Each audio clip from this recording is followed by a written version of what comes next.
Сәлем баршаңызға. Бүгін өте дәмді әрі жұмсақ синнабон булочкаларын дайындайтын боламыз. Ал бастайық. Үй температурасында еріп тұрған сары майды ұнға салып, түйіршік болғанша қолымызбен араластырамыз. Сосын оның үстіне шым-шым тұз, қант және дрожжи қосып, кондитерлік лопатамен араластырамыз. Каналыма жазылуды ұмытпаңыздар. Алда шығатын жаңа рецепттерді бірінші болып білетін боласыз. Кішкене тереңше етіп, онда жұмыртқа мен сүтті қосып, кондитерлік лопатамен араластырамыз. Осындай қолға жабысатын жұмсақ қамыр болуы қажет.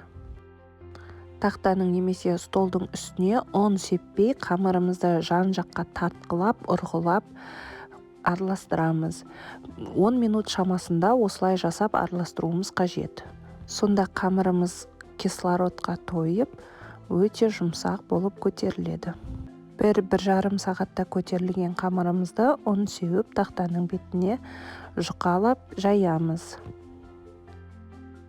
Формасын барынша 4 бұрышты етуге тырысамыз.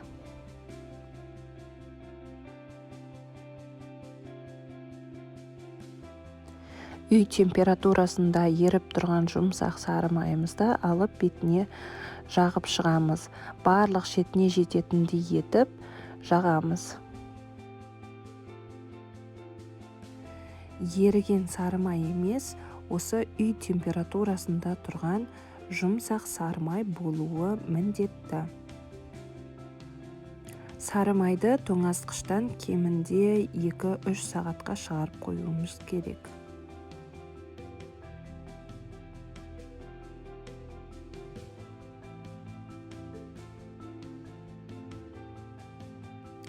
Сары майдың үстіне жұқалап қант себеміз. Оның үстіне жұқалап корица себетін боламыз.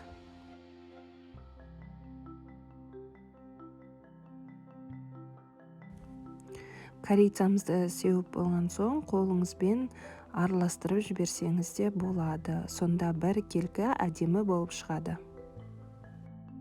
Сосын шеттерін нығыстап, рулет етіп, орап шығамыз. Ұзынша рулетімізді бірдей 16 бөлікке бөлеміз. Жіптің көмегімен кесеміз. Пышаққа кішкене жабысуы мүмкін, ал жіппен өте оңай кесіледі. Пергамент төселген формаға салып, бетін 10-15 минутқа жауып қоямыз. Сосын қызып тұрған пеште 200 градуста 20-25 минутта піседі. Астарыңыз дәмді болсын.